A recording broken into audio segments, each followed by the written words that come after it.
Быйыл кышта жарык пландуу өчүрүлбөйт. Бишкек ЖЭБи жергиликтүү көмүрдү жагуу менен иштейт. Жыйында энергетика министри жарыкка болгон тарифти карап чыгуу маселесин кайрадан көтөрдү. 110 миңден ашык үй бүлө электр энергиясы үчүн жеңилдетилген тариф менен төлөйт. Айтымында электр энергиясына болгон тарифтер мамлекет тарабынан дотацияда. Ага карабастан быйыл баа жогорулатылбайт. Burada olmayacak halk kadar bunu bahsedebiliriz.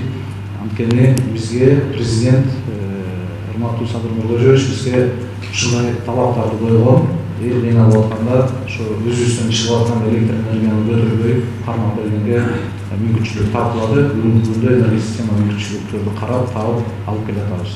Кыргызстандын маанилүү энергетикалык долбоорлор боюнча инвесторлорго карызы 137 миллиард сом.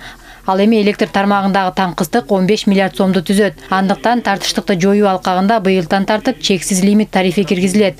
Бул электр энергиясын чектөөсүз колдонууга уруксаат берет. Ага өзүнчө төлөм каралган.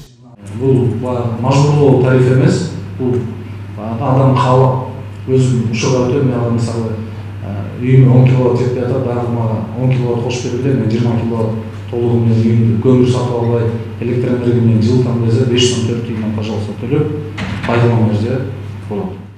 Юстиция министри да жарым жылдык отчетун берди. Министрликтин маанилүү программаларынын бири пробация. Бул долбоор Кыргыз Республикасындагы жазык сот адилеттиги системасын гумандаштырууга, сот адилеттиги чөйрөсүндө реформаларды жүргүзүүнү ишке ашырууга багытталган. У нас в Кыргызстане сейчас один из самых низких. Кыргызстан тарыхында түрмөдө отургандардын саны эң аз. Учур азыркы мезгил. Көптөгөн жарандар азыр түрмөдө эмес, пробация системасында мөөнөтүн өтөшүүдө. Алар үй бүлөсү менен бирге болушат. Себеби жазасын пробациялык системада өтөгөндөр миңдеп саналат. Бул Кыргызстанда эң жакшы натыйжасын берген система болду.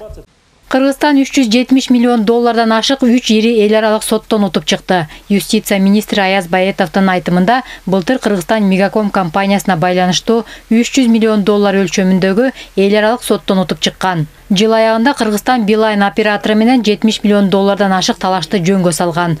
Ошондой эле 2022 жылдын мартында өлкө улуттук банктын катышуусунда Манас банкынын иши боюнча Франциядагы процессти утуп чыкты. Юстиция министри бул сумма 1 миллиард сомдон ашык экенин билдирди. Ушуну менен министрликтердин жана мамлекеттик органдардын жетекчилеринин 6 айлык отчет тапшыруусу жыйынтыкталды. Анара Мамбеткадырова, Бекзат Машрапов, ЛТР, Бишкек.